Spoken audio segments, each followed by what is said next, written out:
Di sebuah hutan lebat, hiduplah seorang petani bernama Pak Kasmat. Ia tinggal di desa kecil di tepi hutan, dan setiap hari pergi ke ladangnya untuk bekerja. Suatu hari saat sedang mencari kayu bakar, ia mendengar suara rintihan dari dalam hutan. Dengan hati-hati, ia mencari sumber suara itu dan menemukan seekor harimau besar yang terperangkap dalam lubang jebakan pemburu. Harimau itu tampak lemah dan ketakutan.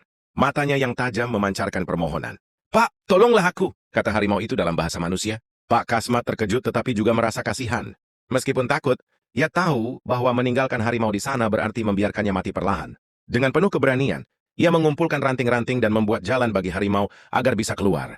Setelah beberapa usaha, akhirnya harimau itu berhasil naik ke permukaan.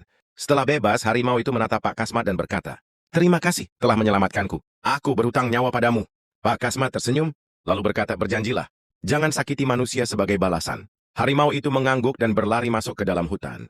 Beberapa bulan kemudian, musim kemarau datang dan hutan menjadi kering. Makanan di hutan semakin sulit ditemukan. Harimau yang dulu ditolong Pak Kasmat merasa lapar dan mulai mendekati desa. Saat itulah ia mencium bau daging dari rumah Pak Kasmat. Godaan itu terlalu besar dan ia pun mendekat. Pak Kasmat yang sedang berada di luar rumah terkejut melihat harimau itu datang. Namun sebelum ia bisa berbuat sesuatu, harimau itu berkata, "Maafkan aku Pak Kasmat. Aku sangat lapar dan aku tak bisa menahan diri." Pak Kasmat sadar bahwa harimau itu kini melihatnya sebagai mangsa. Dengan hati-hati ia berkata, "Ingatkah kau akan janjimu?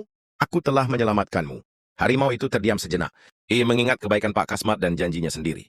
Setelah beberapa saat, ia menghela napas panjang lalu berkata, "Aku hampir lupa akan janjiku. Terima kasih telah mengingatkanku." Alih-alih menyerang, harimau itu pergi meninggalkan desa.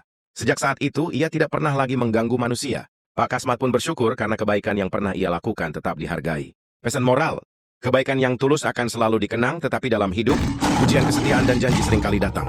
Tetaplah berpegang pada janji dan hargailah kebaikan yang telah diberikan.